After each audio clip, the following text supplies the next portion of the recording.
Welcome to the video lecture where we'll be discussing the nature of being educated, or what makes for an educated person. This lecture will cover material in the assigned reading, Aims of Education, A Conceptual Inquiry by R.S. Peters. You will be required to read pages 18 through 20. Let's first discuss what this lecture will review. It will provide an outline of R.S. Peters' definition of an educated person, what this means for the nature of education in terms of the aims of education, the methods of teaching and learning, and assessment. And then we will end with a consideration of the challenges against R.S. Peters' position and important questions that it raises. Before we get into these three areas, let's just first overview who R.S. Peters was as a person. He was an English philosopher, and he recently died in 2011.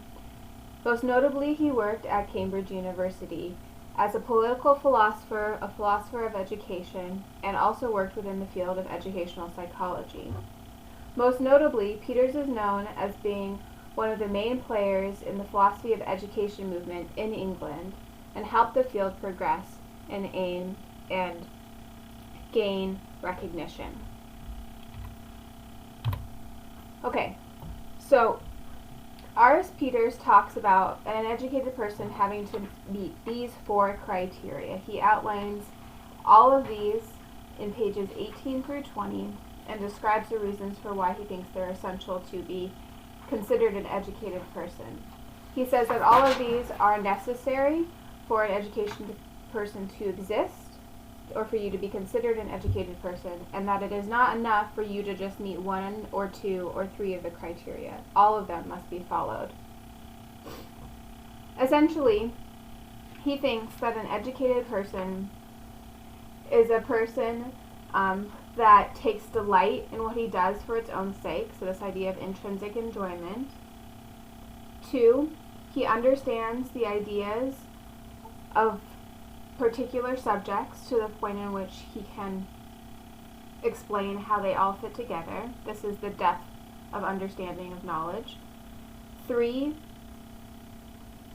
that even though he engages in this depth, he is not narrowly specialized and understands multiple things, so this is breadth of knowledge. And 4, this knowledge informs his outlook on life and transforms how he engages with the world. Let's look more about what each one of these means together. So, when we say that an educated person must be one that finds pleasure in the activity or intrinsic enjoyment, what Peters means here is that a person who is educated finds joy in the process and not just because it achieves a particular end or reward or product is made. And we can see this as a very strong connection to what John Dewey was talking about, internal and external aims. So essentially, Peters is agreeing with Dewey that education, and therefore being an educated person, needs to focus on the internal aims. That is, that you enjoy the process and you're not doing it only for its external benefits. In the reading, Peters refers to this as instrumental reasons versus internal reasons. So instrumental reasons are those external reasons, those things that are instrumentally, because they're used as tools to an end, to be helpful. So I enjoy cooking not because of the process, but because instrumentally it allows me to eat, and maybe it allows me to enjoy what I'm eating more. Where an internal delight would be I find pleasure in cooking itself, and I don't derive pleasure just from the eating of the cooked food or the giving of the cooked food to a loved one. If we look at the reading specifically, we can note that Peter says the following about this part of being an educated person, and quote, "The first thing that must be said about an educated man is that he must not be one who not only pursues some particular activity such as science or cooking, but who is also capable of pursuing it for what there is in it, as distinct from what it may lead on to or bring about." Essentially, this is important for Peter because being an educated person means that you must be motivated to engage in an action beyond just the external reward that the action might allow you to achieve. And this relates to Dewey, that if we think about learning in terms of only reaching external aims, it's problematic in terms of motivation, right? That the aim might be too far removed from the process, or that there might not always be that external reward, and then how can you be motivated? Or what if you don't like the motivation or the external reward, and then you wouldn't be motivated at all? In a similar light, Peters is saying here that in order to be an educated person, you have to be enjoying the process itself.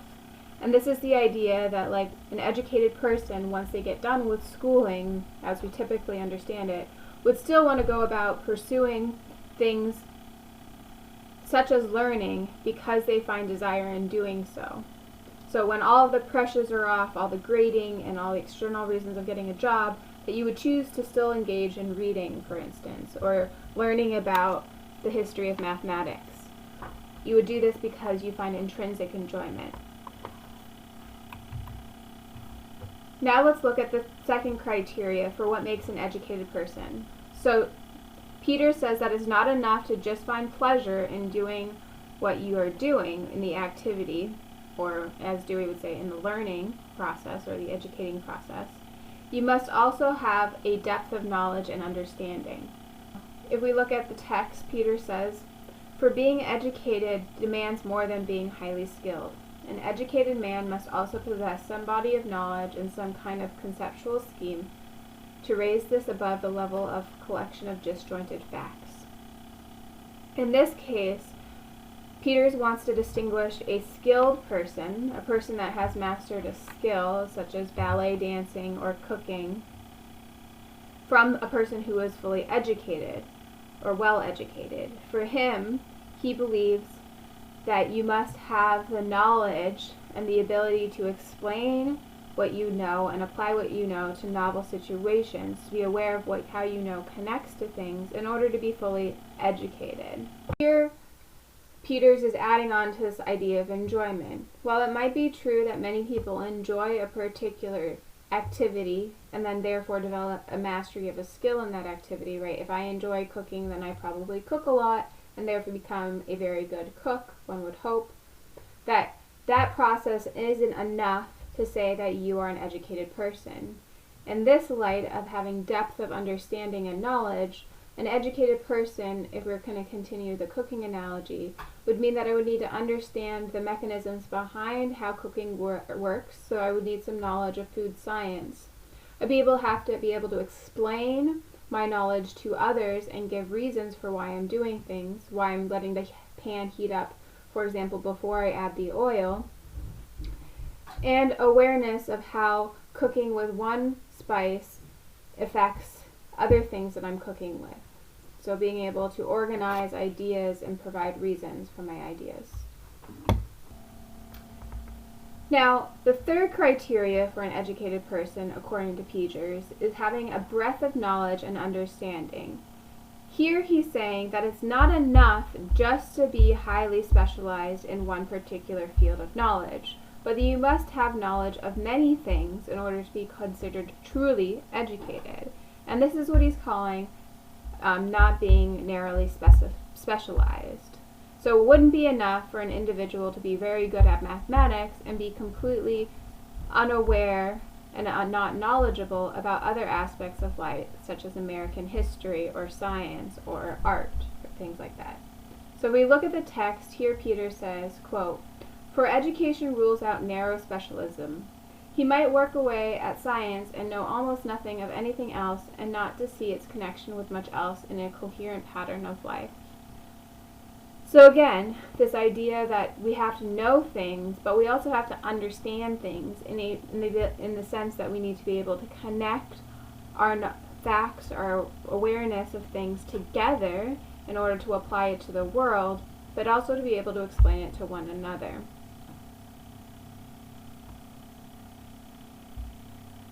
Here Peters is saying that you can't only be what we know as book smart in one particular field, and that it's not even sufficient for you to be book smart in many subjects, but you also have to have some ability to translate what you've learned into the real world and apply it. And this is because he wants to say that it's not enough for you to just be highly trained in a particular subject or area, but that you have to be a well-rounded individual, a person who knows many things and many things well, in order to be considered educated. However, if we look at the text, he does admit that he does not define what is enough to be considered having a breadth of knowledge. Like, how well do you need to know things? What subjects must be included? He admits that this would be difficult to determine and therefore doesn't approach it in this text. Now let's look at the fourth and final criteria of what makes a person be considered educated according to Peters. For him, it's not enough for us to be book smart, but we also have to be street smart in the sense that we have to be able to apply what we know and understand to our lives, to have it inform how we act and how we see things. Here, if we look at the text, Peter says, quote, "It must permeate his way of looking at things rather than be hived off, for education implies that a man's outlook is transformed by what he knows." This is appealing to the transformative nature of learning and education more broadly. That is, in order to be educated, you must be impacted in a meaningful and significant way by what you know. You're impacted because you enjoy the process of being educated, but you're also impacted because you take what you know and now understand and apply it in a meaningful way in your life. It helps you live better. It helps you understand the world better. Idea that being educated requires that you allow the knowledge and understanding that you have to transform and impact your life connects the idea from Dewey about education as a form of life, or education as a never-ending process. On page 20, Peters talks about this more specifically. He says, quote, "There is no end to this process, for I have remarked elsewhere, quote, to be educated is not to have arrived at a destination. It is to travel with a different view. What is required is not feverish preparation for something that lies ahead, but to work with precision, passion, and taste at a worthwhile things that lie to hand."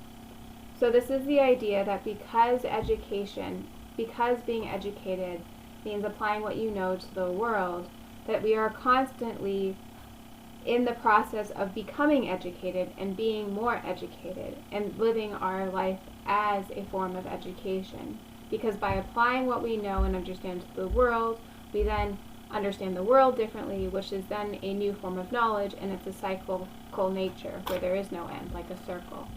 We might want to say that this makes sense, that these four individual capacities can help us determine what makes for an educated person, and would allow us to make judgments like, this person is poorly educated or not educated at all, and this person is educated or this person is educated very well.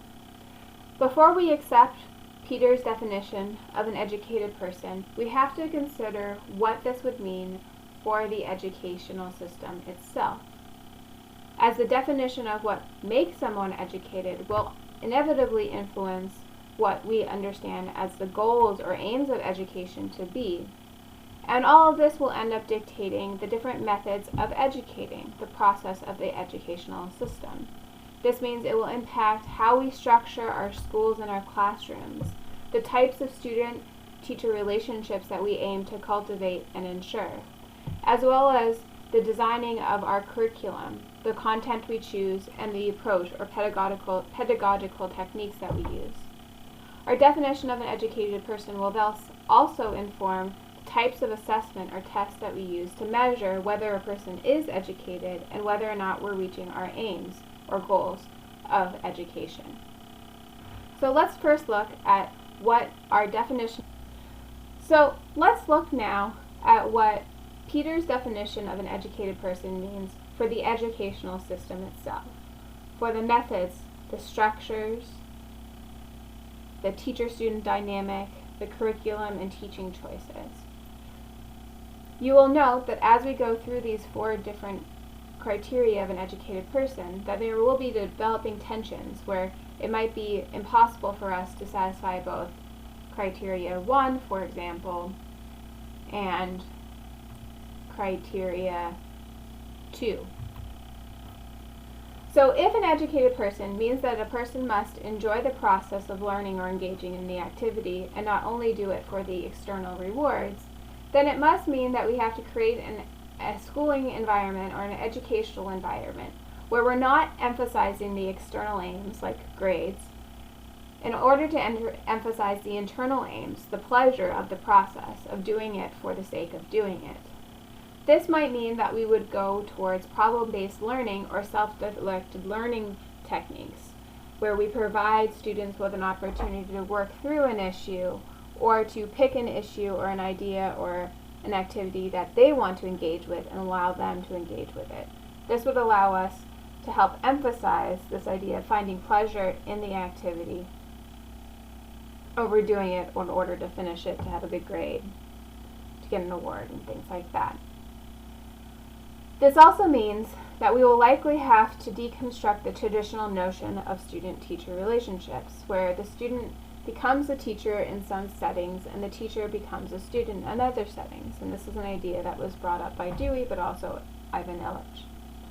This would also mean that in order for us to emphasize enjoying the process, we would have to create a teaching strategy that is emergent and responsive to the student's needs and therefore is student-driven, where the student chooses what they want to engage in so as to increase the likelihood that they're focused on the internal aims, the pleasure of the activity, and that the teacher is responsive to the student's needs, and therefore the curriculum is not preset but emergent, changing over time, and might be individualistic based on the student's needs and interests.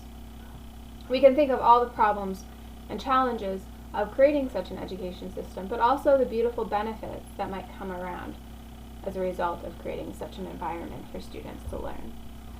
But what happens if we have to meet the second criteria, which we do if we want to be an educated person under Peterson's, which is that an educated person must have a depth of knowledge and understanding of a particular subject.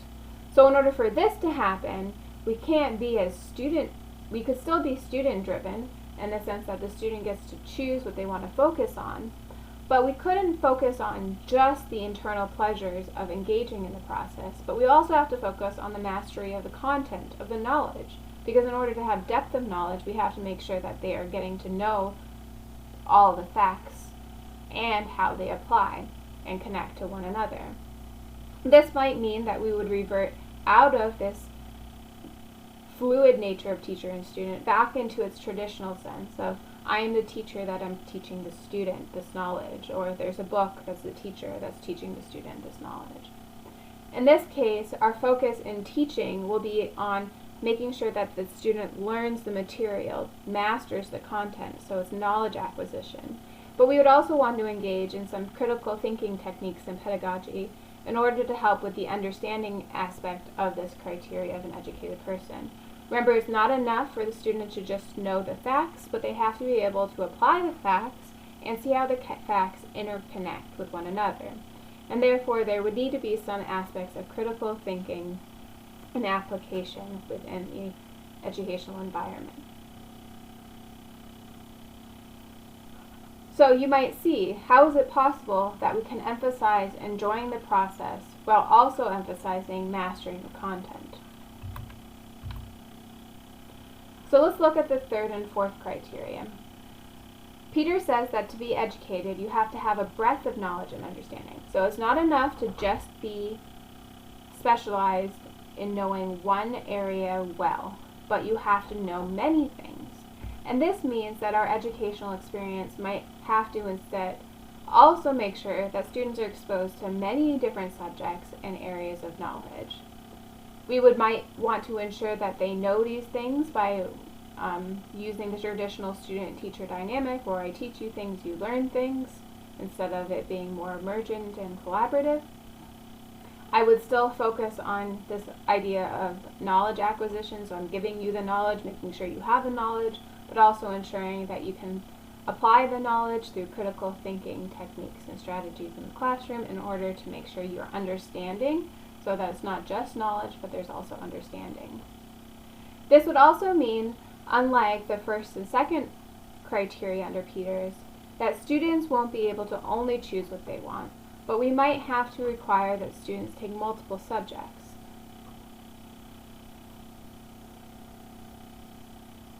Now let's look at the fourth criteria, which is about transforming our outlook and way we live as a result of what we know and understand.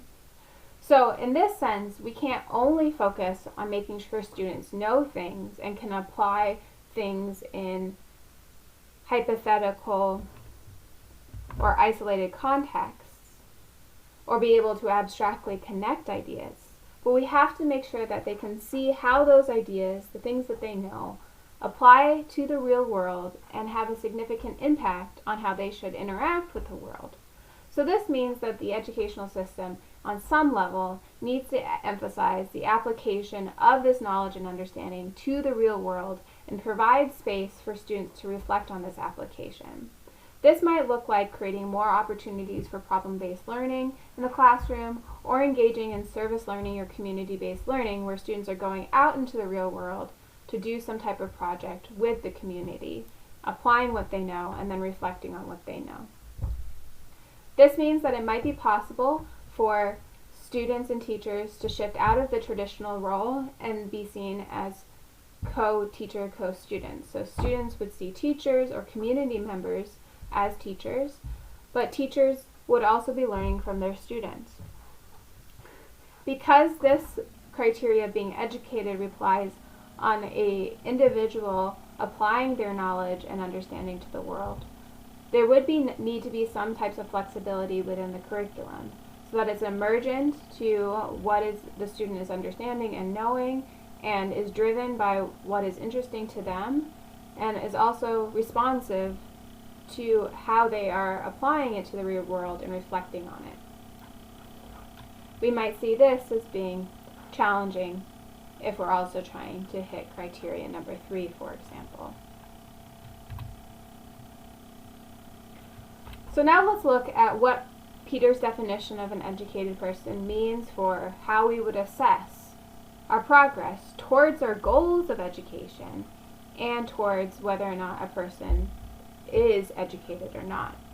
So if we say an educated person is a person that enjoys the process of doing things, then that would mean that we would have to eliminate those things that create external aims that suggest that we should be doing things for the goal, for the reward, which might mean that we need to eliminate tests and grades altogether in our school system, and instead choose more effective or emotional-based ways of assessing student growth through things like journals where they're asked to reflect on how they're experiencing a process or an activity, or asking them to complete surveys about their level of satisfaction in an activity.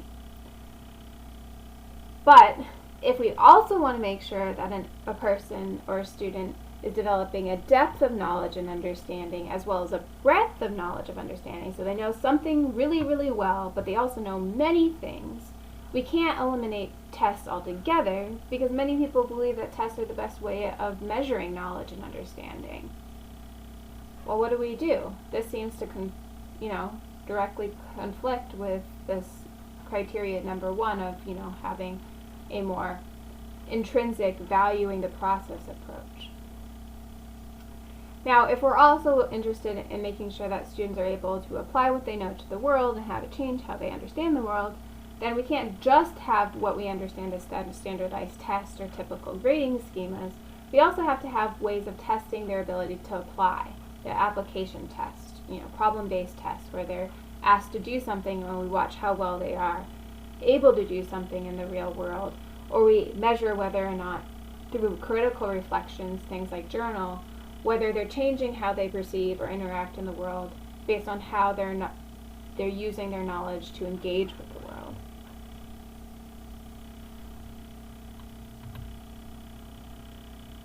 So all of this leads us to some critiques and challenges of Peters' definition of an educated person.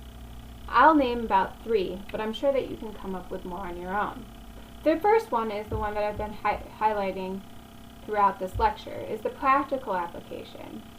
If there are ways that these 4 criteria of an educated person seem to come in direct conflict in terms of how we teach or how we assess, then how can we expect teachers to attend to all four of these necessary aspects of an educated person if they seem to be pulling her in all different directions to begin with?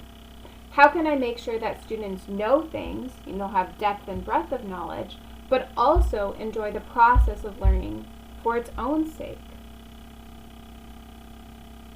If I only focus on the process of learning, how can I also ensure that they're thinking about how that learning impacts how they engage in the world outside? This seems to have more of an external aim, for example. The other concern is that Peter's definition of an educated person seems to be normative and idealistic.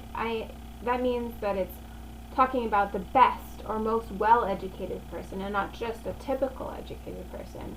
And that it's normative in the sense that it's creating some sense of norms or ideals or values that are hidden within it. There's a value of, finding pleasure. There's a value in knowledge and understanding. There's a value in being critical of transformation. And it seems problematic to say that an educated person might need to have all four of those things in order to be considered educated. We might instead want to say that his definition is one of a well-educated person, and instead you could be considered educated maybe if you hit 2 out of the 4 criteria, or maybe just 1. I guess it depends on who you're talking to. And the third concern is that because Peter's focus on the 4th criteria, that being educated means that it has to be transformative, it raises this concern of whether being an educated person is a static thing, that once you have it, you are always educated, or whether it's more fluid, it can change over time. So this idea that you can be educated now, and then in the future not be educated. And we might say that this raises some intuitive concerns that seems problematic. Like, are we comfortable saying that you are educated right now because you enjoy the process, you know a lot of things, you know one thing really well, and you use all of this to inform how you interact with the world. But let's say tomorrow you decide that you don't enjoy the process at all. Are you still an educated person? Because under Peter's definition, you wouldn't be. Or let's say you still enjoy the process, you still know a lot of things, and you still know one thing very well, but you've stopped applying it to the real world. You've become insular, you've gone inward. Maybe you're existing in a bubble of some sort, a self-chosen bubble. We would then have to say under Peter's definition that you're no longer educated. Are we comfortable with that? You'll be asked to reflect on all of these ideas and the accompanying quiz for this lecture.